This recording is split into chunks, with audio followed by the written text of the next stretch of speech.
OK. Alors, bienvenue tout le monde et bonjour.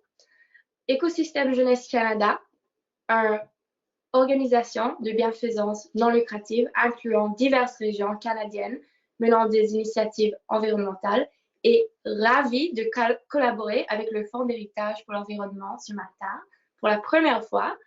Avant de commencer, je voulais faire une brève introduction de nos conférenciers. Nous avons Danielle Galland, elle est membre du Barreau du Québec. Elle détient une licence en droit civil et un baccalauréat spécialisé en développement international et mondialisation de l'Université d'Ottawa, où elle a gradué avec la mention Summa Cum Laude.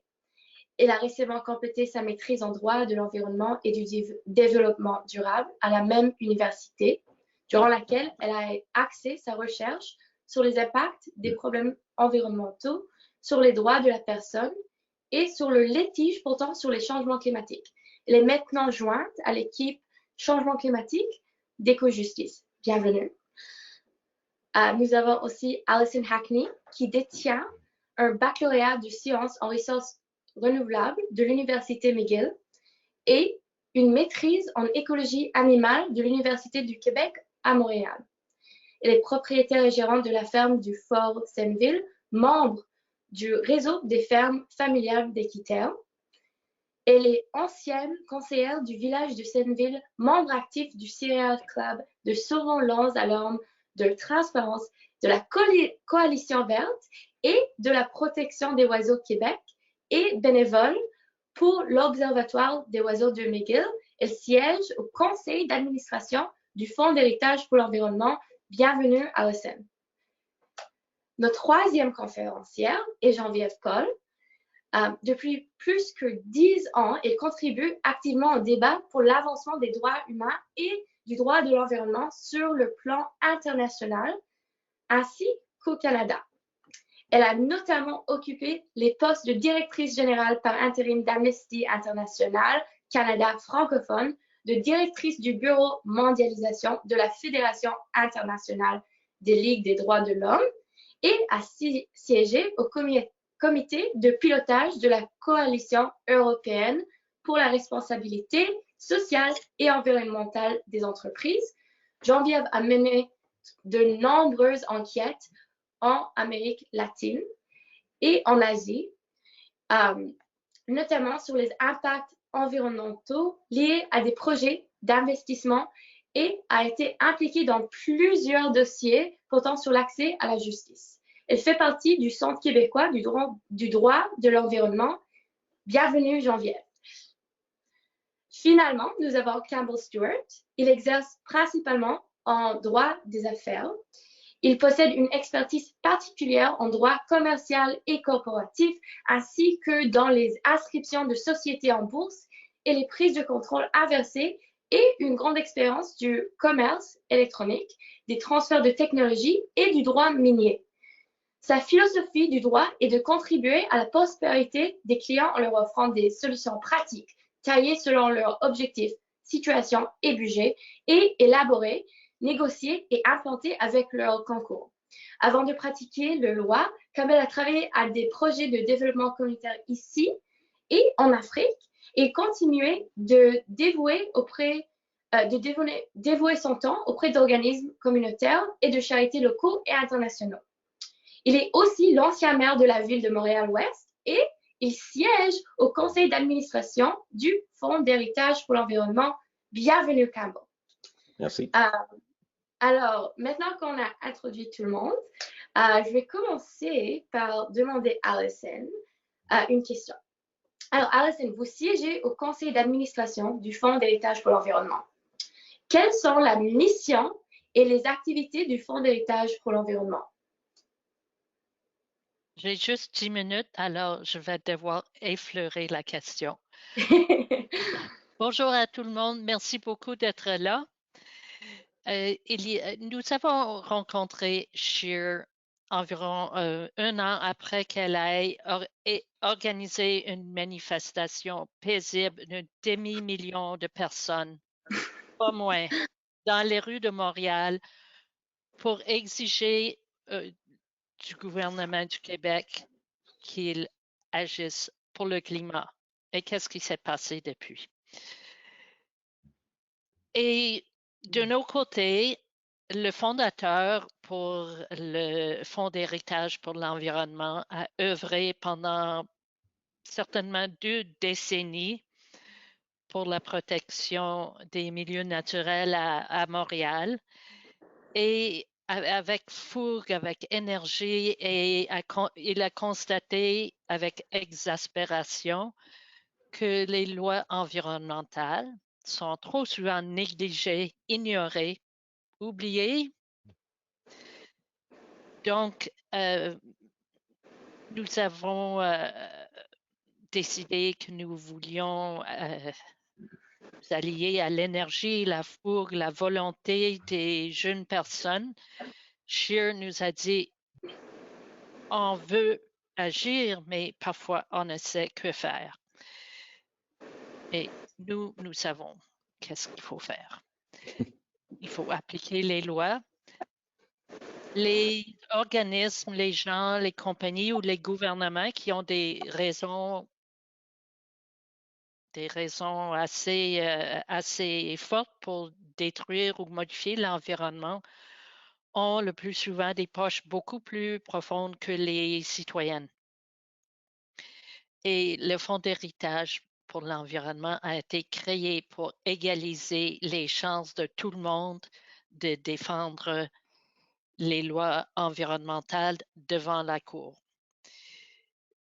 Nous avons reçu notre statut d'organisme caritatif en 2018, ce qui nous donne la possibilité d'émettre des reçus pour des dons de charité. Et ces reçus donnent droit au donateur ou à la donatrice d'avoir un petit crédit d'impôt, ce qui facilite beaucoup les campagnes de financement parce que forcément, les avocats ont besoin d'honoraires pour pouvoir continuer, n'est-ce pas? Alors, notre vision, c'est un monde où tout le monde a le même accès à la justice. Je vais vous parler un peu de notre méthode de fonctionnement. Nous ne sommes pas un cabinet d'avocats. D'abord, les citoyens, souvent, viennent nous voir en se lamentant que leur boisé préféré ou un endroit spécial est en train de se faire détruire. Et s'ensuit une conversation avec eux. Quelles sont les possibilités? Quelles actions pouvons-nous prendre? Des fois, la première chose que nous devons faire, c'est de les aider à former un groupe citoyen, de l'incorporer, de s'organiser, d'être un peu plus courageux peut-être. C'est le premier pas. Et puis, si ça va des deux côtés, on entreprend une relation formelle avec une entente signée, et le Fonds d'héritage pour l'environnement aide le groupe citoyen à trouver une équipe légale, expérimentée, appropriée pour aller poursuivre en justice. Et ensuite, nous allons aider à payer les honoraires des avocats, et nous faisons aussi un suivi serré, un suivi assidu du travail des avocats. Ça fait partie de nos obligations en vertu des lois sur les organismes caritatifs. Je vais vous parler un peu d'un de nos succès éclatants dont nous sommes très fiers. Et il s'agit d'un site qui s'appelle le corridor écoforestier de Lansalon, dans l'arrondissement Pierrefonds-Roxborough. Est-ce que c'était la sonnerie? Non, OK. c'est juste moi qui C'était un est chat. d'accord avec toi. Vous? OK. C'est ça. Donc, Sauvons Lance-Alarme, un organisme citoyen, a été formé pour sommer la ville de Montréal de protéger ses champs en friche où le développeur proposait 5 000 logements. Donc, un projet qui n'avait pas de bon sens. Et entre-temps, donc, on a un peu mené deux choses de front. Sauvons Lance-Alarme a fait campagne euh, avec une pétition, des représentations auprès de l'arrondissement, de la ville de Montréal. Entre-temps, Sauvons Lance-Alarme, avec l'aide du Fonds d'héritage pour l'environnement, a engagé un avocat qui elle a demandé à la Cour supérieure, et c'est très important, de reconnaître qu'un lot en plein milieu d'où le développeur voulait développer. euh, donc, Sauvons Lance-Alarme a demandé à la Cour supérieure de reconnaître que ce lot était toujours dans la zone agricole. L'arrondissement a botché, a mal fait le changement de zonage et n'a pas respecté les conditions. Donc, ça a mis du sable dans l'engrenage. Une autre cause que le Fonds d'héritage pour l'environnement a aidé à soutenir, et cette fois-là, c'était pour le Sierra Club Québec.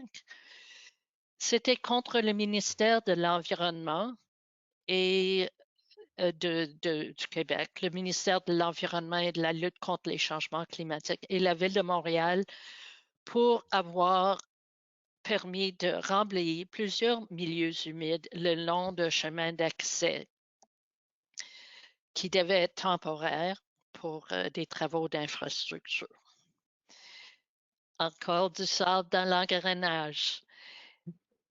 Et le fait que ces deux causes ont retardé, ont brouillé les choses pour la progression du projet de développement a fait en sorte qu'entre-temps, le gouvernement municipal, comme vous savez, a changé.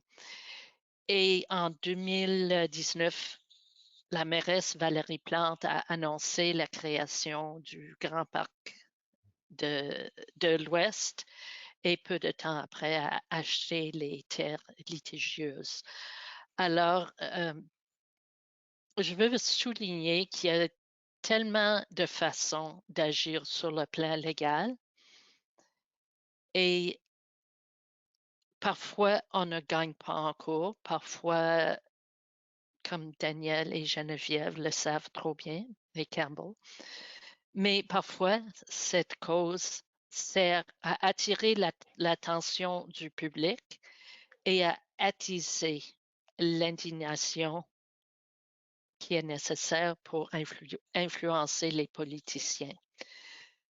Euh, je pourrais vous en... Il y a encore beaucoup de choses à dire sur nos projets, mais je veux vous dire que notre ambition, c'est de faire grandir le fonds, faire un fonds gigantesque pour que tous les citoyens puissent aller en cours si le besoin se fait sentir. Nous voulons diversifier nos causes. Jusque-là, c'est typiquement par rapport à le développement sur des terrains naturels ou semi-naturels. Et nous voulons étendre nos activités à travers le Canada en collaborant avec ce que j'aime appeler nos grandes sœurs, Écojustice, la CDPQ et East Coast Environmental Law.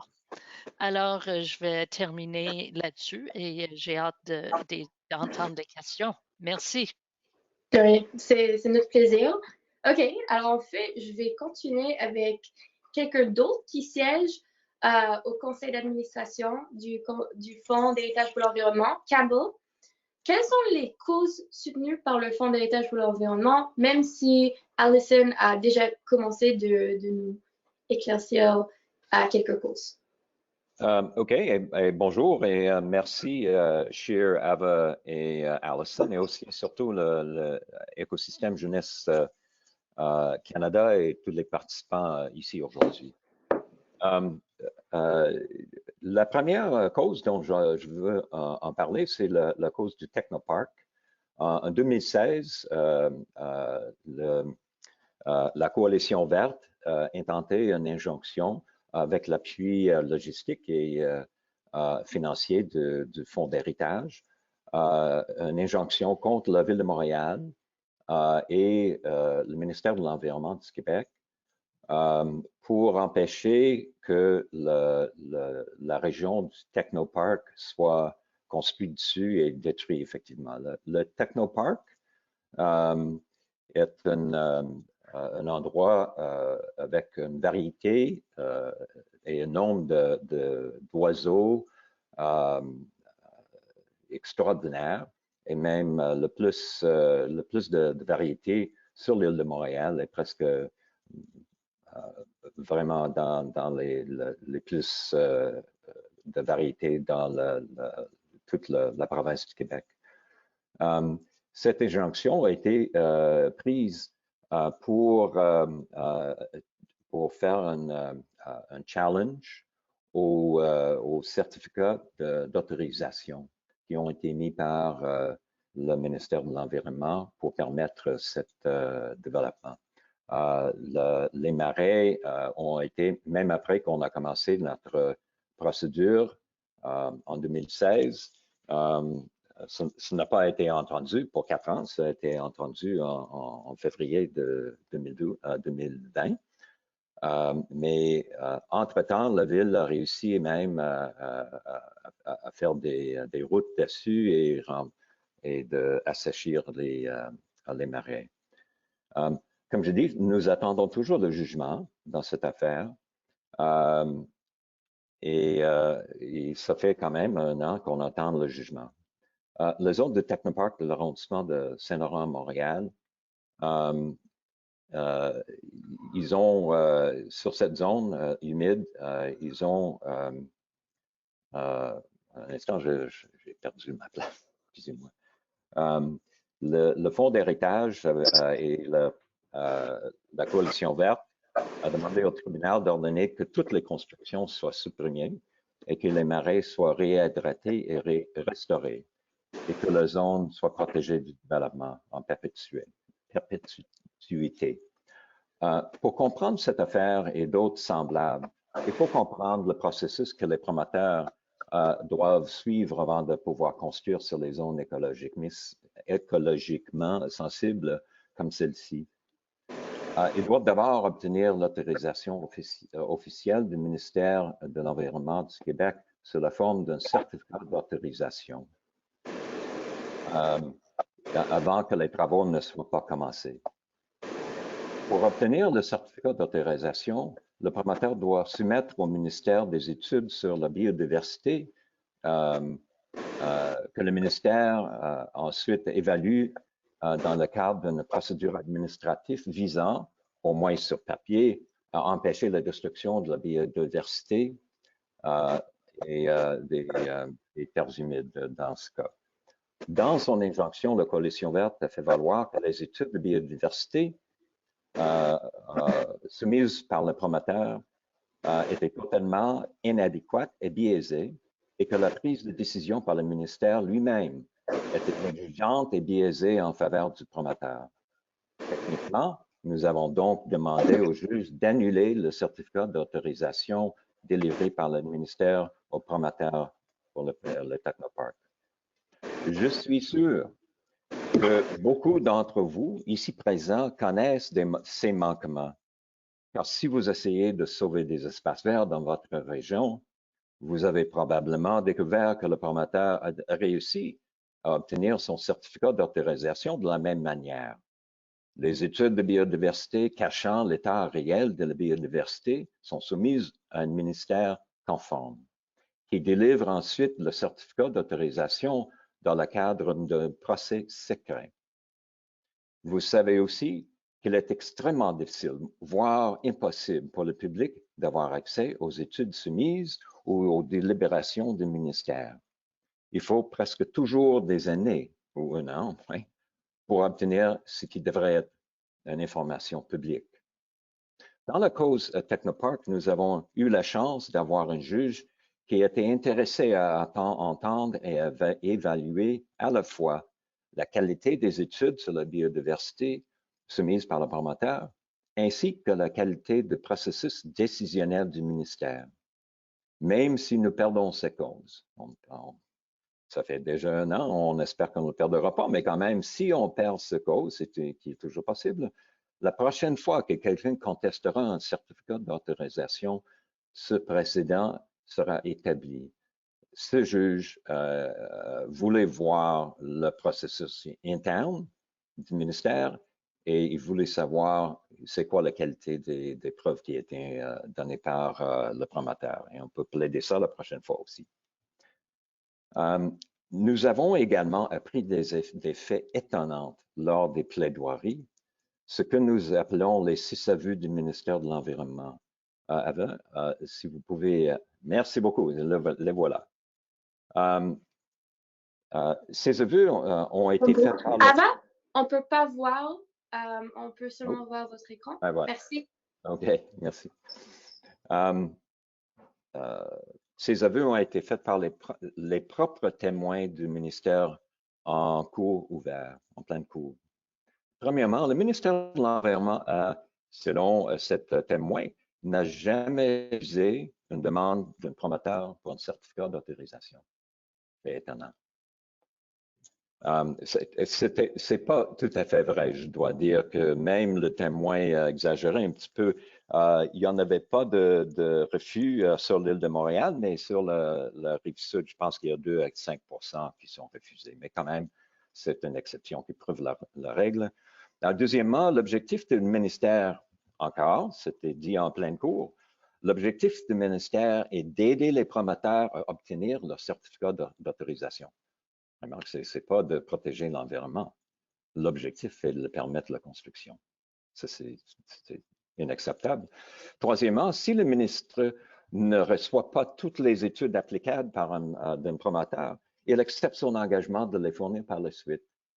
Mais le ministère lui-même ne fait pas le suivi là-dessus, il le laisse à une autre personne. C'est une laxité dans le processus encore assez étonnant. Quatrièmement, les transferts de certificats d'autorisation d'un promoteur à un autre, un successeur, ou même une ville, c'est juste une formalité. Il n'y a jamais de vérification sérieuse sur le nouveau promoteur. Cinquièmement, jusqu'en 2017-18, toutes les informations, études et analyses ont été gardées confidentielles. Pire encore, en passant par la Commission d'accès à l'information du Québec, le ministre émet des documents comme des certificats d'autorisation cachant les informations clés, telles que les dimensions du terrain à transformer, etc. C'est le cas, effectivement, c'est le cas. C'est ça qui est arrivé dans le cas de Technopark. Et sixièmement, même si le ministre sait ou il devrait savoir que l'assèchissement d'une zone humide affecterait la population d'oiseaux, comme au Technopark, il n'exige jamais une étude d'impact sur l'assèchissement sur la population d'oiseaux. Mais voilà. Alors, merci. Je pense que vous pouvez enlever la chose, hein, le document. Alors, quiconque a tenté de contester la destruction de l'environnement au Québec sait probablement que ces choses sont vraies. Le Technopark nous les a maintenant données en noir et blanc. Quiconque a essayé de contester la destruction de l'environnement au Québec sait probablement aussi que les politiciens peuvent être extrêmement résistants à la protection de l'environnement sur leur territoire et encore plus résistants à l'idée de revenir sur les décisions qui détruisent l'environnement. Dans de nombreux cas, seule une action en justice peut retarder la destruction suffisamment longtemps pour mobiliser l'opposition publique. L'action en justice permet également d'informer le public par l'intermédiaire des médias. La mission du Fonds d'héritage est de permettre aux citoyens et aux groupes de citoyens d'engager de telles actions en justice pour défendre l'environnement dans le cadre de leur stratégie globale de protection de l'environnement. Alison a également mentionné notre contribution à la préservation de l'Anse-à-Orme et la création de la Grande Patte de l'Ouest. Actuellement, nous soutenons des groupes de citoyens à Montréal, Laval, Hudson et ailleurs. Nous sommes en discussion avec plusieurs d'autres groupes. Si vous souhaitez explorer la possibilité de travailler avec le Fonds d'héritage, veuillez nous contacter. La première tâche dans toute situation est de déterminer s'il existe un argument juridique possible, raisonnable. Le Fonds d'héritage va souvent financer l'étude initiale sur une base de contrepartie, soit $1 pour chaque dollar ramassé par les citoyens dans le même but. Les donateurs citoyens auront accès, comme Alison encore a dit, accès aux reçus d'impôts si leurs contributions sont faites directement au Fonds d'héritage. Le financement initial serait utilisé à la recherche des recours juridiques possibles et, le cas échéant, à une préparation et à la livraison de la ou des mises en demeure aux défendeurs. Il servira également à financer les recherches de suivi et la correspondance à ce sujet, mais ne comprendra pas la préparation de procédures juridiques formelles ni la conduite d'audiences judiciaires. Si le Fonds d'héritage et les citoyens en cause conviennent que les procédures judiciaires seront justifiées et discuteraient de bonne foi l'opportunité ou non de le poursuivre, évidemment, une mise en demeure, c'est beaucoup moins cher que des actions publiques. Excusez-moi, actions en injonction ou en cours. C'est une question de... it's a different magnitude. Nous pouvons aussi aider les groupes citoyens à s'organiser et avec leur campagne de financement. Alors, encore une fois, si vous souhaitez explorer la possibilité de travailler avec le Fonds d'héritage, veuillez nous contacter. La loi, c'est souvent notre ami. Merci. OK, merci beaucoup. Et en fait, je dirais juste qu'on a reçu quelques courriels aujourd'hui et hier déjà avec des personnes qui voulaient vous contacter. Alors, j'ai déjà envoyé un email, mais je vais vous envoyer d'autres aussi. C'est juste que j'ai reçu ça ce matin. Merci beaucoup à vous deux. Et en fait, ça me fait penser comment est-ce qu'une citoyenne comme moi pourrait trouver des informations sur les lois qui protègent notre environnement et comment est-ce que je peux les appliquer. Et je crois que Geneviève, comme vous êtes au Centre québécois du droit de l'environnement, je crois que vous êtes la meilleure personne pour répondre à cette question. Merci, oui, ça va me faire plaisir. Et bon, je tiens d'abord à remercier Écosystème Jeunesse Canada pour l'invitation. C'est un plaisir d'être ici aux côtés de nos alliés du Fonds Héritage pour l'environnement et Éco-Justice. Donc, très, très rapidement, en fait, pour ceux et celles qui ne connaissent pas le Centre québécois du droit de l'environnement, on est un organisme qui a fêté nos 30 ans cette année, donc un organisme de bienfaisance également, qui est le seul au Québec historiquement aussi, mais à offrir une expertise juridique indépendante aux citoyens, justement avec une mission, donc on a beaucoup de synergie là, avec le fonds parce qu'on est complètement d'accord avec cette vision de s'assurer que les citoyens puissent être outillés pour protéger l'environnement. Campbell, vous l'avez bien dit, c'est difficile, les forces sont inégales, hein, les intérêts aussi évidemment, et donc dans notre mission, on a 3 volets finalement. Je ne sais pas si vous voyez mon écran, vous me direz si ça fonctionne. Oui, on le voit. Oui, parfait. Donc, la mission du CQDE, notre vision, c'est vraiment d'évoluer dans une société où on arrive à protéger le vivant, donc les écosystèmes, pour leurs valeurs juridiques intrinsèques, qu'on arrive à les protéger juridiquement pour leurs valeurs intrinsèques. On est évidemment loin de cette réalité-là là, aujourd'hui. On a, avant que je rentre dans les outils sur lesquels vous pourriez utiliser, les ressources que les citoyens peuvent utiliser, notre mission s'articule autour de 3 volets.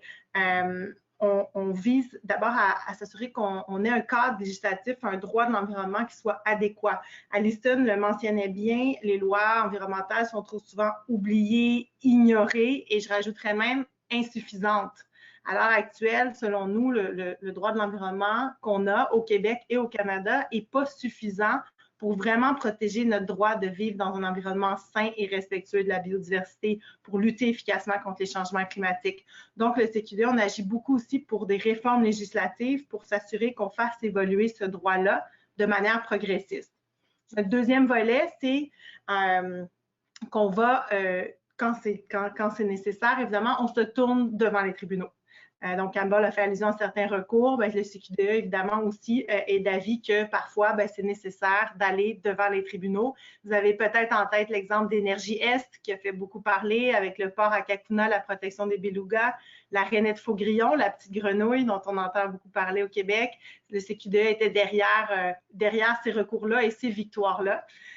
Et enfin, notre troisième volet qui est central à notre mission, c'est celui d'outiller justement les citoyens pour s'assurer que les gens puissent avoir accès à connaître leurs droits et puissent les exercer.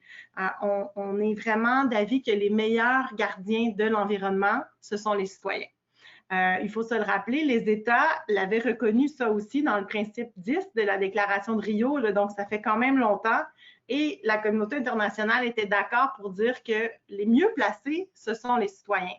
Et Alison faisait référence aussi à certains exemples, Campbell aussi.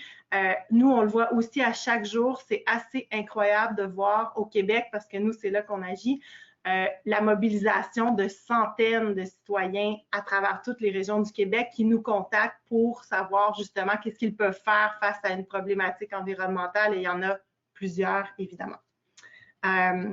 Donc, je vous dirais qu'une des premières étapes, c'est évidemment, Campbell y a fait allusion aussi, aller chercher l'information. Aller chercher l'information, c'est pas facile. Il y a trop souvent des informations qui demeurent confidentielles, comme Campbell le disait. On a travaillé fort pour faire évoluer justement le droit de l'environnement et la question de l'accès à l'information. Il y a eu une grosse réforme au Québec de la loi sur la qualité de l'environnement, auquel on a participé aussi. Il y a eu certains gains. Ils ne sont pas parfaits, loin de là, mais il y a eu certains gains pour permettre aux citoyens de savoir davantage ce qui se passe là, dans leur territoire, dans leur municipalité. Donc, je vais les aborder rapidement, mais parmi ces gains-là, il y a justement la question de certains registres publics.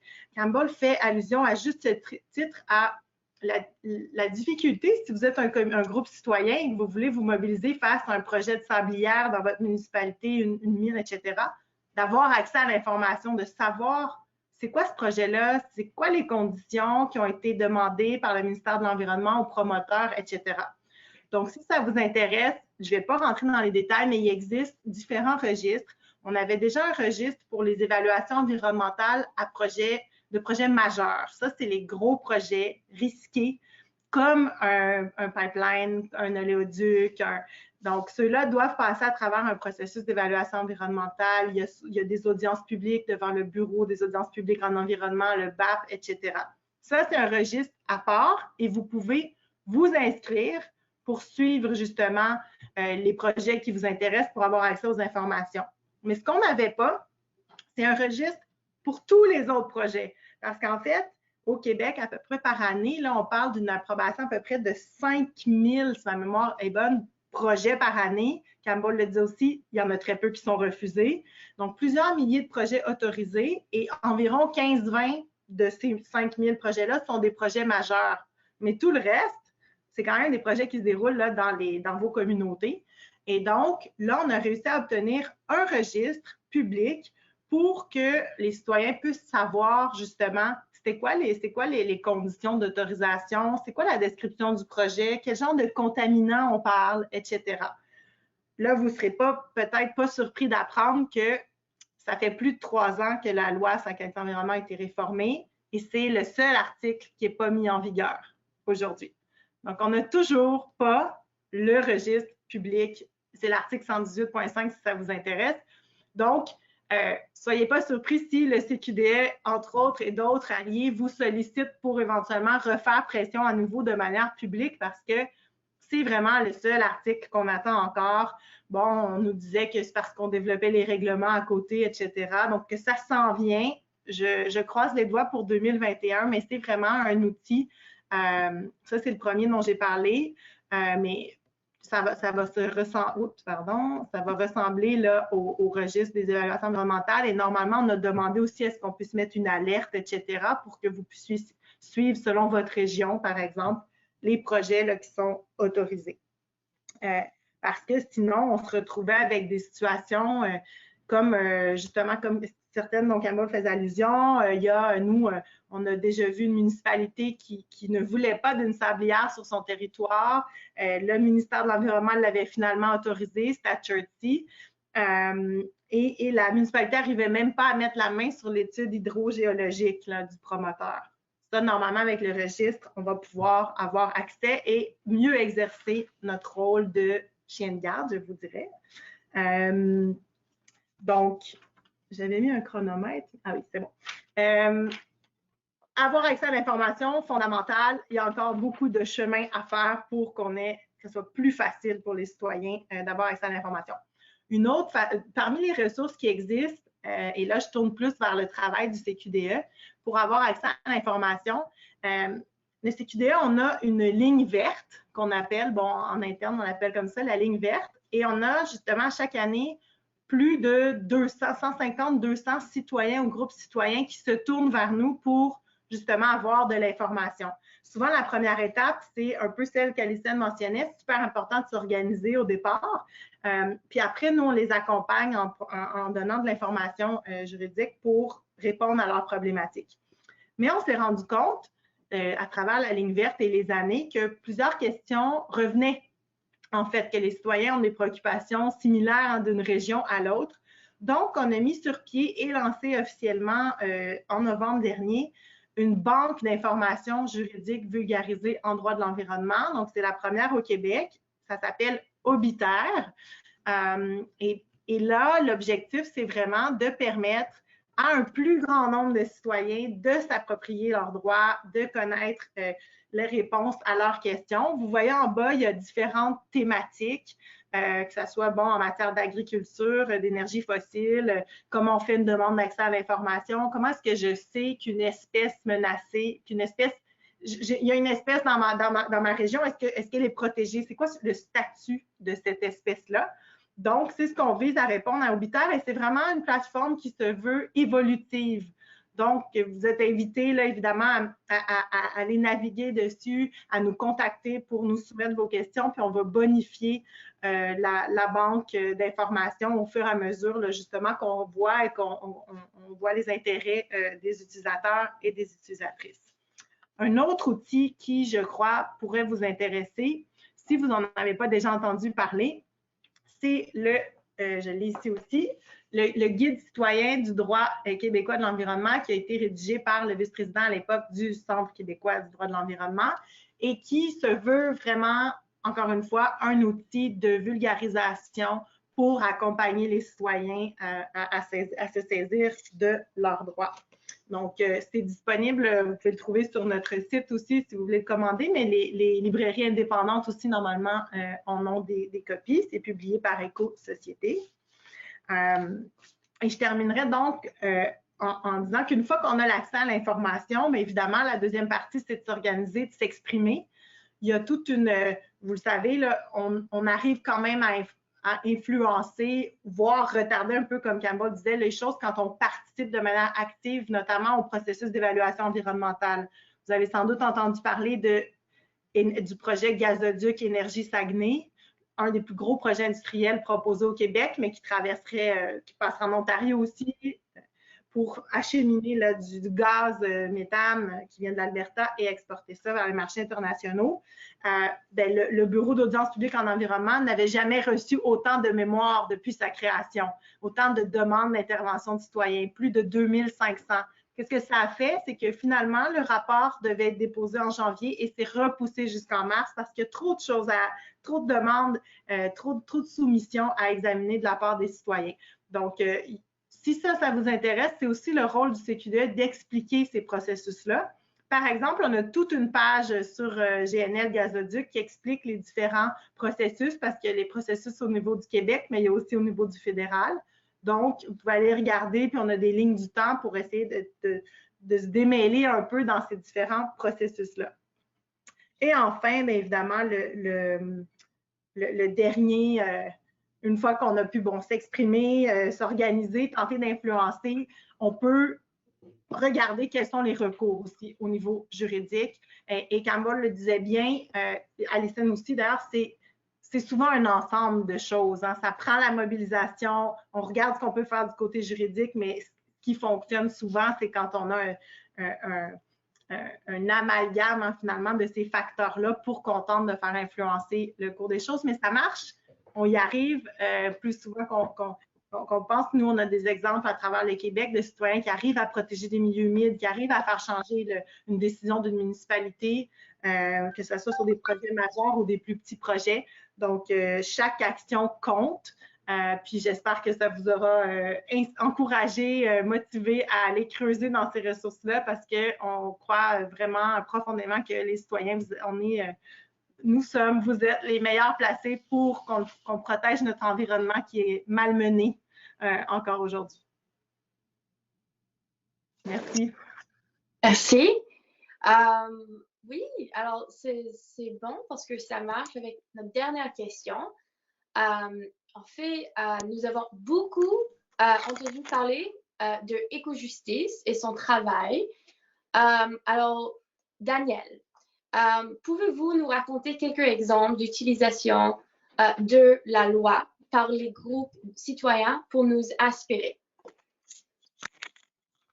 Oui, absolument. Donc, merci, comme tout le monde l'a dit, de m'avoir invité à ce panel, cette conférence aujourd'hui. Comme Cher l'a dit tantôt, je suis avocate chez Éco-Justice. C'est le plus grand organisme de bienfaisance en droit de l'environnement au Canada. Nous avons des bureaux à Vancouver, Calgary, Toronto, Ottawa et Halifax. Pour ma part, je suis située à Ottawa, sur le territoire traditionnel et non cédé du peuple algonquin. Et au bureau d'Ottawa, nous avons également un partenariat avec l'Université d'Ottawa, qui est très intéressante. La clinique est une opportunité de travailler avec les étudiants en droit sur nos dossiers et de leur offrir une expérience pratique enrichissante. Donc, si j'ai des étudiants qui sont sur la ligne qui seraient intéressés, vous pouvez aller voir là-dessus. Par rapport à Éco-Justice, notre mission est d'utiliser le droit afin de défendre la nature, de combattre les changements climatiques et de lutter pour un environnement sain pour tous et toutes. Nous travaillons au niveau de la réforme du droit, donc pour essayer d'améliorer les lois environnementales existantes, mais également au niveau des poursuites devant les tribunaux afin de s'assurer que ces lois sont mises en œuvre et respectées. Tout comme le CQDE, on a des beaux parallèles. On a 30 ans et on a 3 grandes catégories de dossiers de travail.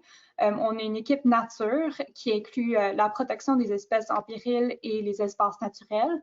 On a une équipe communauté en santé qui travaille sur la protection contre les produits chimiques et toxiques, par exemple. Également, une équipe changement climatique dont je fais partie, qui inclut, par exemple, la lutte contre les projets intenses en carbone. Nous représentons fréquemment des citoyens ou des groupes de citoyens, des communautés et des organisations environnementaux afin de faire valoir leurs droits et de protéger l'environnement. Bien que nous œuvrions sur plusieurs différents dossiers à travers l'organisation, je voudrais vous en parler de un en particulier sur lequel je travaille depuis maintenant plus d'1 an. Il s'agit de notre plus grand dossier en changement climatique à ce jour. Mais avant d'en arriver là, je voudrais brièvement vous parler du concept de litige climatique et d'expliquer comment c'est devenu un mouvement mondial qui est maintenant arrivé au Canada. Donc, j'espère vous mettre un peu en contexte avant de vous parler plus précisément de notre dossier. Donc, en bref, les litiges climatiques sont des poursuites judiciaires qui ont pour but de faire avancer le combat contre les changements climatiques. Ils peuvent prendre plusieurs différentes formes. Par exemple, ils peuvent viser les gouvernements à divers niveaux, le municipal, provincial ou national, ou même régional, quand on pense à l'Union européenne, mais aussi aux compagnies privées comme celle des énergies fossiles, par exemple.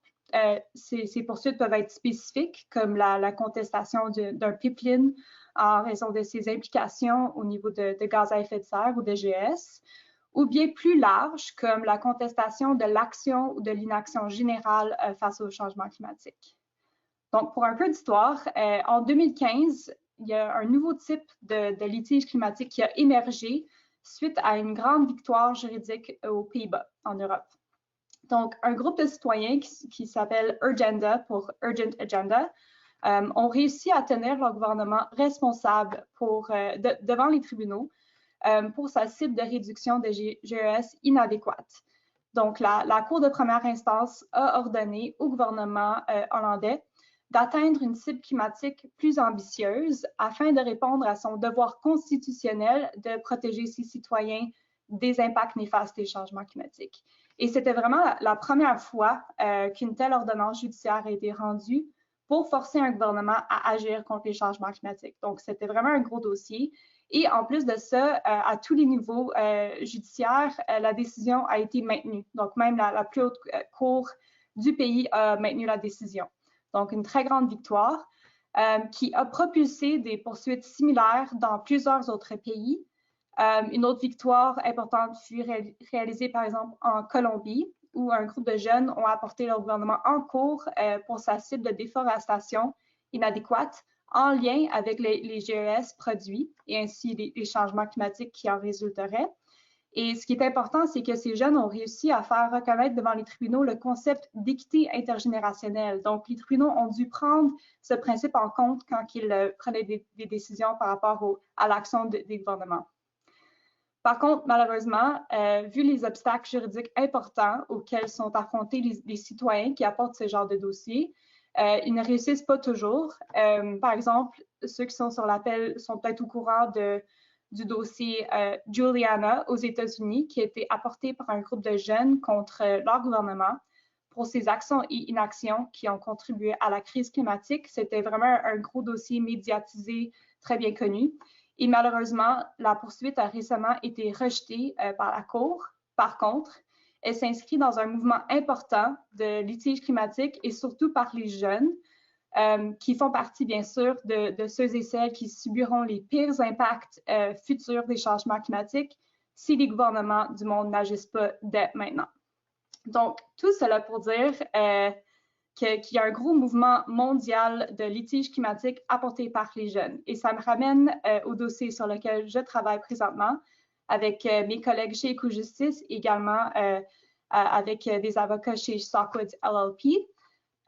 Donc, en novembre 2019, nous avons lancé une poursuite contre le gouvernement de l'Ontario au nom de 7 jeunes ontariennes âgées de 12 à 24 ans. Et peut-être, Ava, maintenant, c'est le bon moment de montrer leur photo, juste pour que c'est là. Donc, je suis à droite avec, et mon collègue est à gauche, mais celles qui sont ensemble sont les clientes dans cette affaire. C'est une groupe de 7 jeunes qui sont vraiment inspirantes, qui viennent de partout à travers la province et qui prennent des actions différentes au niveau personnel afin de combattre la crise climatique. Mais ce qui les réunit ensemble, c'est leurs inquiétudes au niveau des impacts de cette crise, soit sur elles-mêmes, leur communauté ou sur la nature, et leurs inquiétudes par rapport à l'inaction de leur gouvernement.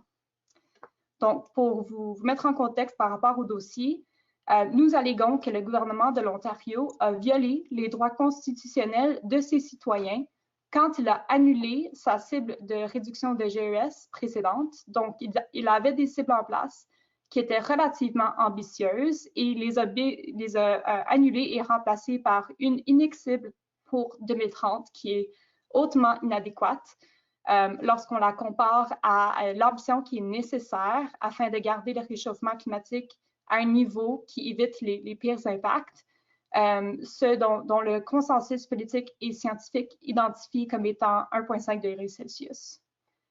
Donc, en termes d'arguments juridiques, on se base sur 2 articles de la Charte, donc la Charte canadienne des droits et libertés. Et cette charte protège le droit de tous les Canadiens et Canadiennes à la vie, à la liberté et à la sécurité. Et on sait que ces droits seront brimés dans un futur climatique qui présente une hausse importante de vagues de chaleur, feux de forêt, inondations et bien d'autres types d'impacts sur la santé, par exemple, les choix fondamentaux et même la mortalité des citoyens. La Charte protège également le droit de tous les Canadiens et Canadiennes à l'égalité devant la loi, ce qui est important parce que nous savons que les changements climatiques n'auront pas le même impact sur tout le monde. Ce seront les personnes vulnérables et les communautés marginalisées, par exemple, qui subiront les pires impacts. Notre poursuite soumet donc que la cible du gouvernement brime ces droits fondamentaux des Ontariens et Ontariennes. Et il faut noter que notre recours n'est pas le seul de son genre au Canada. Une action collective a été lancée au Québec au nom de tous les Québécois et Québécoises de 35 ans et moins. Vous en êtes peut-être au courant. Ça s'appelle Enjeux ou Environnement Jeunesse. C'est l'organisme qui l'a apporté. Il y a aussi 2 poursuites qui ont été lancées en Colombie-Britannique, une au nom d'un groupe de 15 jeunes et une au nom de chefs de la communauté autochtone Wet'suwet'en.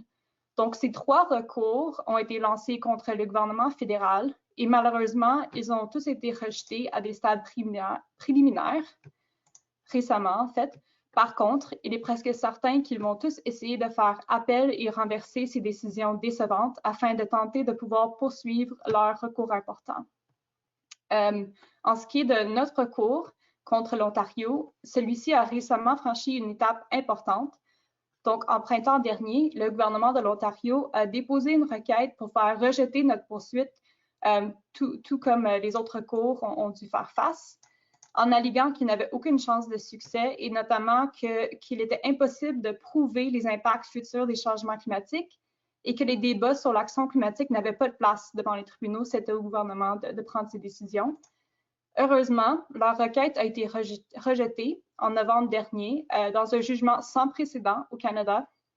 Donc, en plus de rejeter les arguments de l'Ontario par rapport au rôle du judiciaire face à l'action climatique et la possibilité de prouver ces impacts importants, la juge a déclaré que nos clients avaient la capacité d'apporter la poursuite au nom des générations futures, puisque celles-ci n'auraient pas l'habileté de le faire par elles-mêmes avant qu'il ne soit trop tard.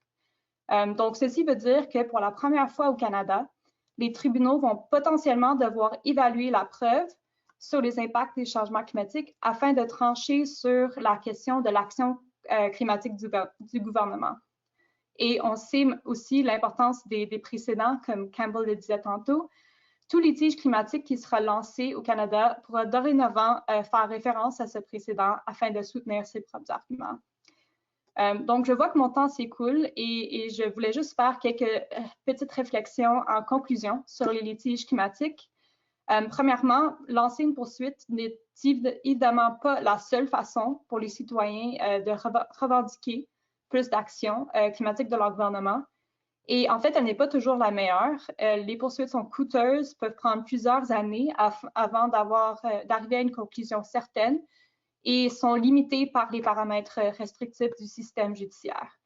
Par contre, lorsqu'on fait face à un gouvernement récalcitrant, il s'agit parfois de la seule façon d'obtenir des résultats en matière d'action climatique. Deuxièmement, les litiges climatiques ont souvent des objectifs qui vont au-delà de l'ordonnance recherchée devant les tribunaux. Par exemple, ils peuvent servir à éduquer le public ou même le système judiciaire qui n'ont pas encore fait face à ce genre de problème et peuvent mettre de la pression sur les gouvernements d'agir même en l'absence d'une ordonnance qui les oblige à le faire. Donc, en somme, les litiges climatiques sont une stratégie intéressante pour les citoyens de tenir leur gouvernement responsable face à l'urgence climatique, surtout dans l'absence d'action de leur part et qu'il ne nous reste pas beaucoup de temps afin de faire face à cette crise. Je vous inviterai donc tous et toutes à vous informer davantage sur les divers recours déjà lancés et d'amplifier les voix de ceux et celles qui en font partie. Merci.